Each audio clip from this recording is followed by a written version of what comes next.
ودي الناس اللي بتفرحنا. بلاش شغل يا عيال. ودي الناس اللي بتفرحنا في التمرين. بارت البنات الجزء التاسع. بس حسبي الله ونعم الوكيل. ونبدا بملك، اكيد فاكرينها من الجزء اللي كانت بتتكهرب دايما، وهنا طبعا متردده تدخل الفرونت. يا رب عفوك، هي نازله واقفه بس انا اسكت. لا وربنا لخبطها بدماغها. خدي هنا دب خلاص. ورودي وراها تدخل فرونت زريبيو في وضعيه النوم، وريتال وراها تدخل على التنفيذ، بس هي كانت مقلقه من اخر مره لعبت الفرونت، نزلت بخدودها بس زريبيو جامد.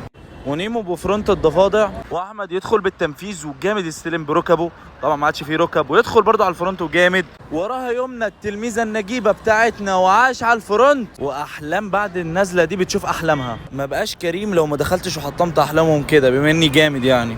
والكهرباء بالباك وزربو بدماغها، وريتال بالباك بس تشلني عشان تنزل واقفه. ودي اللي انتوا فاهمين زي نازله بوضعيه النوم دي على المطبخ. وريتال